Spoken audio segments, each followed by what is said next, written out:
जब से पहलगांव में हमारे निर्दोष 26 देश के नागरिकों के ऊपर पाकिस्तान प्रायोजित आतंकवादियों ने हमला करके उनकी जघन्य हत्या करने का काम किया, उसी दिन से देश के प्रधानमंत्री ने संकल्प लिया, देश के हमारे हर सैनिक ने संकल्प लिया कि हम इस हमले का माकूल जवाब पाकिस्तान को देने का काम करेंगे। आतंकवादियों के ठिकानों को और आतंकवादियों को प्रश्रय देने वालों को हम उचित समय पर उचित जवाब देने का काम करेंगे। ये बात हम सब लोगों ने सुनी और अब इन दिनों में हमने इस संकल्प को पूरा होते हुए देखा। देश के प्रधानमंत्री नरेंद्र मोदी जी ने जब वो 2014 में देश के प्रधानमंत्री बने, उसी समय से देश की सेनाओं को ये एक खुली छूट दी हुई है कि इस प्रकार की जब भी कोई घटना होती है तो उसका उसी की भाषा में उचित जवाब दिया जाना चाहिए। और अब हमने देखा कि हमारी सेनाओं ने अचूक निशाना साधते हुए पाकिस्तान में बैठे आतंकवादियों के 9 ठिकानों को मिट्टी में मिलाने का काम करते हुए सैकड़ों आतंकवादियों को खत्म करने का काम किया। इसी प्रकार से जो पाकिस्तान की सेना और वहां की सरकार इन आतंकवादियों को न केवल शरण देती है, इनका पोषण भी करती है। प्रधानमंत्री नरेंद्र मोदी जी के कहे अनुसार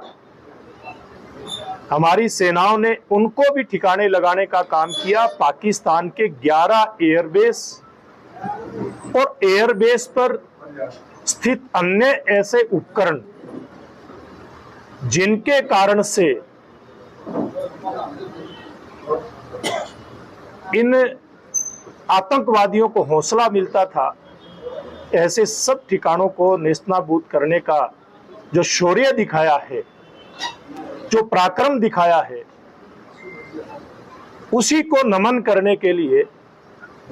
देश के कोने कोने में, हरियाणा की हर लोकसभा में, हर जिले में और निचले स्तर तक ये तिरंगा यात्राएं निकालने का फैसला लिया गया था। इसमें आज आपने देखा कि संत जन इस यात्रा में उपस्थित रहे, अलग अलग सामाजिक संगठनों के, राजनीतिक दलों के कार्यकर्ता, प्रतिनिधि इस तिरंगा यात्रा के अंदर उपस्थित रहे। इस यात्रा का मकसद, जैसे मैंने पहले बताया, हमारे शहीदों को श्रद्धांजलि, हमारे देश के जो नागरिक जिनकी हत्या की गई, निर्दोष नागरिक, उनके प्रति श्रद्धांजलि और हमारी सेनाओं को सैल्यूट, उनके हौसलों को बुलंद करने के लिए इन इरादों के साथ ही यात्रा निकाली गई। और ये यात्राएं जहां कहीं भी निकल रही हैं,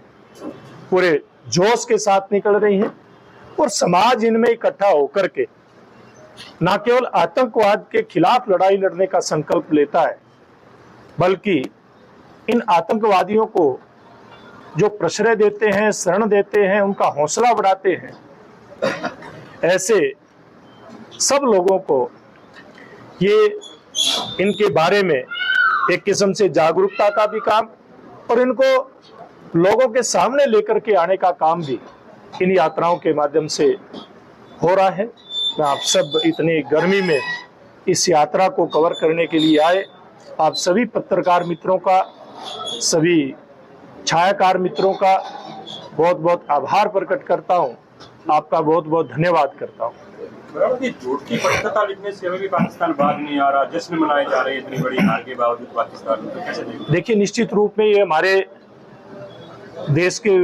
शीर्ष नेतृत्वों ने भी इस बात को स्पष्ट किया है और सेनाओं की जो प्रेस कॉन्फ्रेंस हो रही है सेना के अधिकारियों की, उसमें भी ये स्पष्ट किया जाता है कि पाकिस्तान कैसे झूठ मूठ की अपनी पीठ थपथपाने का काम करता है। लेकिन इस प्रकार के कार्यक्रम होते हैं जो समाज निकल प्रकार के कार्यक्रमों में आता है, तो एक तरफ जहां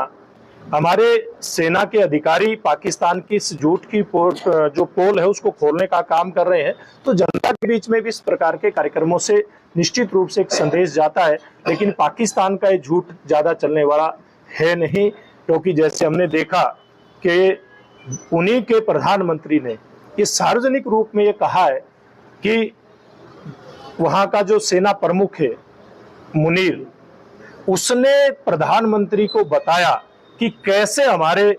एयरबेस को भारतीय सेना ने नेस्तनाबूद करने का काम किया। ये जो इस बात को नकार रहे हैं वही पाकिस्तान के प्रधानमंत्री इस बात को स्वीकार भी कर रहे हैं। एक सीएम साहब ने जो तिरंगा यात्रा निकलनी थी, इसको लेकर सभी सीएम को भी न्योता दिया था, जी देखिए, ये सबका अपना मन होता है कि कौन किस यात्रा में शामिल हो। मैं कहता हूँ यात्रा में सब लोगों को शामिल होना चाहिए। आज आपने यहाँ देखा है, यहाँ सब दिलों के प्रतिनिधि जो स्थानीय हमारे प्रतिनिधि हैं वो यहाँ पर थे, अलग अलग सामाजिक संगठनों के यहाँ पर